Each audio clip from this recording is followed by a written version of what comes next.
Hey everybody, welcome back to day 2, Breakfast with Bob from the Ditlev Challenge Roth. My name is Bob Babbitt, brought to you by HOKA Fly Human Fly Master Spas, deboer wetsuits, Outrigger, Kona Resort and Spa. Stay longer, save more. And our Challenge Athletes Foundation, our next guest, second place here last year at Challenge Roth, Mr. Tom Bishop. How you doing, Tom? Yeah, hey Bob, good to meet you again. We were chatting, maybe last month, the month before, Yes, at the Challenge Summer. Now you had bike issues there, right? I did. Your bike all fell apart? I think it must have been damaged from a bike crash I had when I was on a training camp, and I tried my best to get it sorted for race day, but it only lasted 30 kilometers, and then I had to climb off it, unfortunately. You know the hard part about all that, when you go to a race and you're building your season around that race and you're not finishing that race, it's like then you start changing everything. Yeah, I put a lot into the preparation for that race, and I thought I was going to go well, and then for it to end at 30 kilometers into the bike, it was really frustrating because you do all this travel, preparation, taper, and then to not really get anything out of it, then you got to try and just refocus and think about the next one. So, right. Yeah. And here we are, Challenge Roth. Last year, I think you surprised a lot of people, maybe yourself. Yeah. By getting second. I look at the split, 46-minute swim, 4:05 bike, 2:42 marathon, 7:37:54. Going into the race, did you have a sense that you were that prepared for having a race like that? I had no idea. No idea? Just I wanted to finish healthily last year.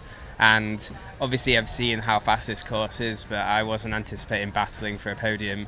And obviously if you're battling for a podium here, it's one of the fastest times in the world. So I had a good time last year, and it'd be nice to get something similar again this time around. Why not? Yeah. I think it looks like a pretty wide open race. I mean, you got Sam Laidlaw, you got Joe Skipper, you got a lot of great folks. Yeah. But, the reality is that nobody is sort of an overwhelming favorite.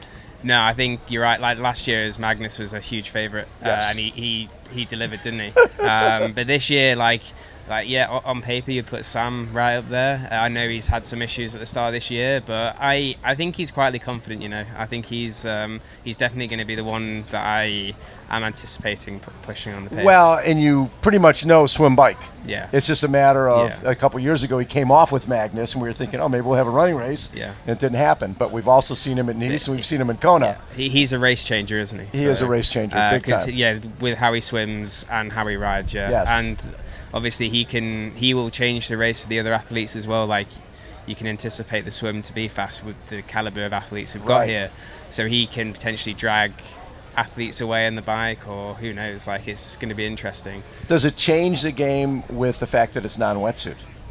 I think it will make the swim harder for a lot of people like me actually, who can kind of just about sit in the kind of front pack with a wetsuit, take out a wetsuit. It slows it down, it opens the gaps up a little bit more, and it does really kind of give the strong swimmers a big benefit. It'll kind of give them the front foot in terms of being able to create gaps where in the past they might not with a wetsuit. Does it change things for you when you get a second place at a world-class event like this for you? Does it change things in terms of sponsors, in terms of even your perception of yourself when you have that type of world-class performance? Yeah, I mean, it gave me a load of confidence last year that I can be competitive. Yes, with anywhere. The best in the world. Yeah, I guess, but I guess I was a bit patient and wanted to kind of just not rush into a load of other races off the back of it. Right.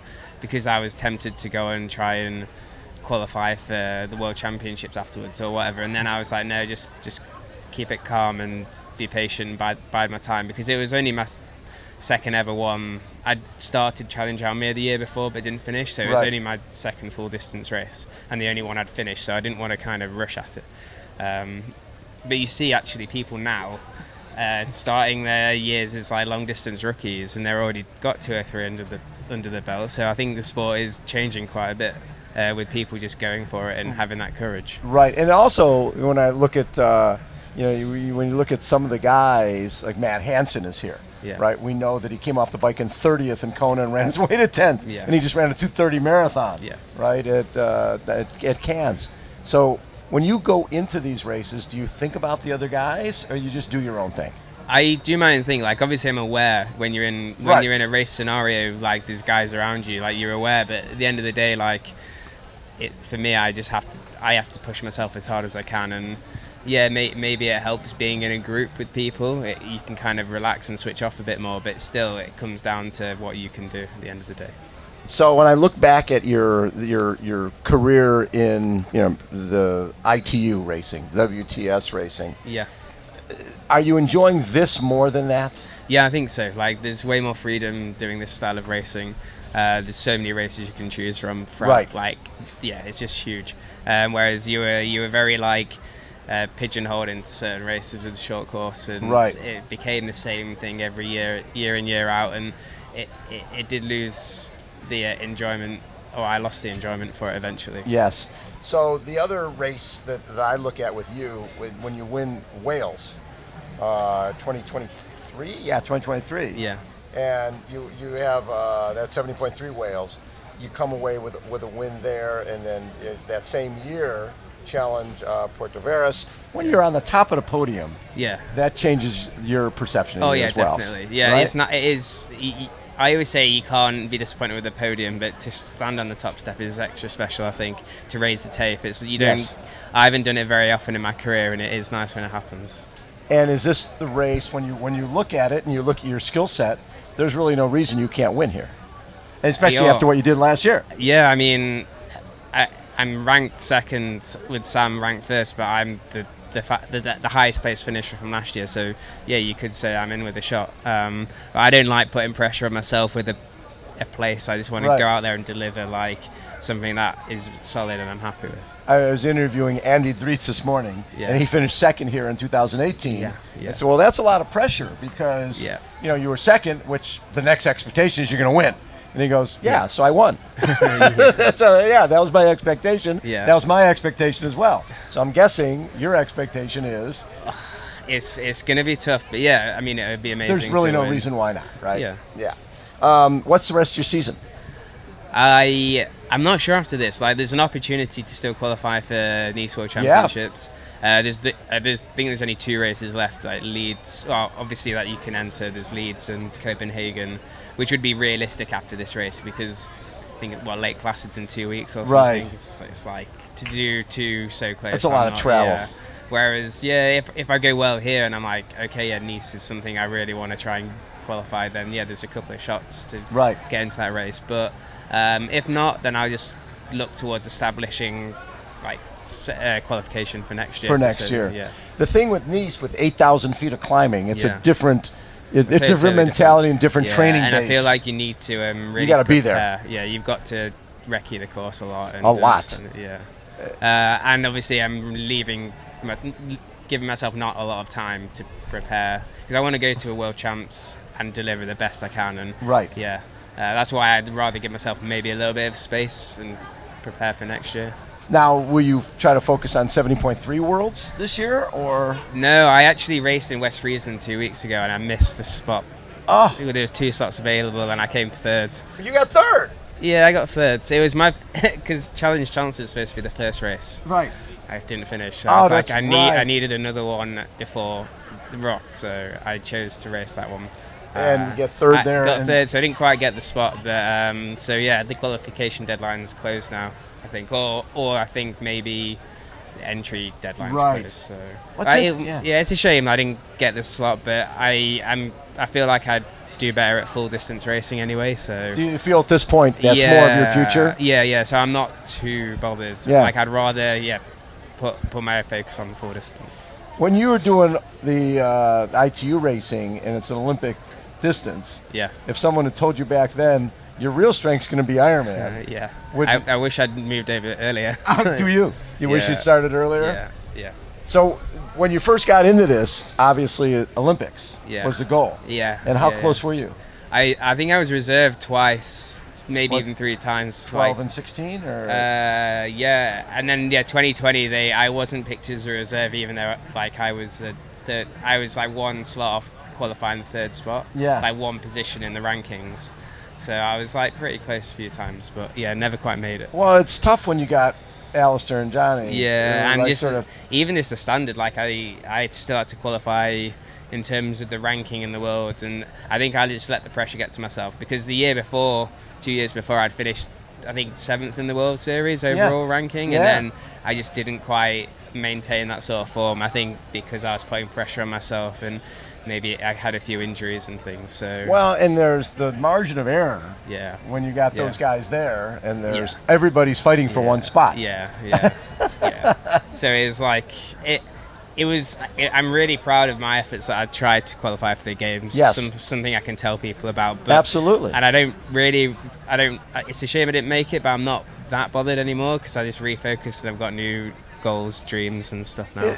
What you did then has prepared you for what you're doing now. Yeah. Right? It made me appreciate triathlon, and obviously moving over to this sort of racing, this has made me reignite my love for the sport again. Well, and you get to balance between, here's the Ironman series, here's the Challenge series. You get to see the best of everything. Oh, it's great. Right now for the sport, it's so good for professionals. Like, right? It's still tough. It's still hard. Like, you have to fight for every position. But there's so many opportunities to race, and it just helps support the professional lifestyle. And it's great to see. I mean, the money has been really, it's been a game changer. Yeah. And you don't have to just depend on sponsors. You can have races get you there and make enough dollars to make a living. Yeah. And how old are you now? 33. You're still a young guy, right? You could be doing this for another decade if you feel like it. I mean, hopefully, yeah. See what my fiance says. I mean, is that one of the things? Because a lot of guys are like, okay, I'm going to go out and eventually get a real job, and it's like, why? You get to travel the world. Yeah, I mean, go swim, bike, and run. I don't own a house yet, so that's one of the goals, and I haven't quite managed to save up enough money from triathlon to do that. But hopefully, at some point, I don't know when it'll end eventually, but So where do you want to buy a house at this point? Since you've traveled all over the world and lived in multiple places. Still in the UK. Still in the UK. Yeah, I mean, there's so many places that are amazing, but where are you training now? In Derby in the UK. Okay. Yeah, but I've been in Germany after my race in the Netherlands. I came down and stayed in my van up until today. Stayed in your van. Yeah. So you're basically living in your van. Yeah. Yeah, I'm moving to the homestay today. I need to go see them actually. I'm moving in this evening with them. That's really fun. Yeah, no, it's been good. So you like it, right? Yeah, it's fun, and I'm going to do the same when I go race maybe Switzerland later on in the year. Do you rent a van? No, I've got like a van with a roof tent on top, and then I just sleep in that, and I have all my kit in the back. And so you just find places that you can camp. Yeah, there's one on the bike course here. It's called Waldsee. Yeah. So it's like 10 kilometers into the bike. There's a nice little lake, so I've been on the paddleboard just cruising around in the evenings and stuff. So it's been good. You know what? Good weather for it, actually. It just seems like such a cooler lifestyle than the ITU stuff, where your patch has to be this size, and you have to go to this race, and we want you to work for that guy. And this is you're free agent. You can do it how you want. Yeah, it's really good. I mean, I think for those who have been at the top of short course, it probably feels like that anyway, because you do have that sort of presence. But you can do what you want in this sort of racing and still have a great time. And so you'll stay in Europe then for a while. Yeah, I'm gonna head up to Hamburg next week because my fiance is racing the World Championship Series. Right. So I'm gonna go and watch that, and then I'll just drive back to the UK, recover from all the trip, and then start focusing on the next race, whatever that will be. So your fiance here to cheer you on for this? No, I told her to stay at home. So you stay home and train? Yeah. Because she's got a big race next week. It's a big race. So Hamburg's huge. Yeah. So the crowds in Hamburg are like this. Well, crowds in Germany are just great, aren't they? Everywhere. Yeah. I mean, you think about it, you've got Roth, and you've got Hamburg, and you've got Frankfurt. Yeah. All of them sell out. Yeah. All of them huge. Yeah. You've traveled all over the world. Is there a country that's more triathlon crazy than Germany? I think Germany is the biggest. Right? Yeah, definitely. I mean, like, I raced in Leeds in the UK. I never obviously didn't do the 2012 Olympics, but I think Britain can get behind sporting events. And like Leeds was amazing, but nothing to the level of the Germans. This. No. I love it. Yeah. Very cool. And there's something special about this. And there's not many races you do where the swim is iconic, the bike is iconic, the run is iconic. Yeah, and you've been in the sport long enough to appreciate when you're doing something that's really unique. Oh yeah, the Roth has everything that you want as an athlete racing. Like, you've got the crowds, you've got a really good course, amazing setup and infrastructure. Like, the effort that goes in from Felix and his teams, like, incredible. So Very cool. it's a pleasure to come here and race. Love it. Tom, best of luck. Hopefully we'll be chatting with you on Sunday. Yeah, I missed you last year, I actually. know, you blew us off. Do you want to know what happened? Yeah, go I didn't ahead. have my phone with me. So I didn't have... Of course you didn't have your phone. I finished, and then I didn't have anything in the bag at the end. Yeah. I think my mum had the bag, but my phone was in the bag, and I didn't have anything for like 3 or 4 hours after Well, and the also race. you guys were freezing, right? Yeah, It was cold yeah. after that race. Yeah. I remember getting some soup at the finish line. Yeah, after being out here yesterday, Yeah. we're like, who the hell's drinking soup? Yeah, It's 1,000 degrees. I know. It was hot yesterday. What's it supposed to be like weather-wise I on think Sunday? not as hot as it has been. Maybe like today. I Okay. think. So yeah. Is that better for you? Because you do well in the heat. I'm not too bothered. Yeah, maybe for a full distance, I'd rather it be a bit cooler. Because you don't want to be sweating. But like, it is seriously hot when you're out in the sun. It's been scorching, hasn't it? But, It has been scorching. Tom, thank you so much for taking time. Thanks, Bob. Always a pleasure. Yeah. Tom Bishop has been our guest again. We're here at Challenge Roth Breakfast with Bob. Hold on. We'll be right back.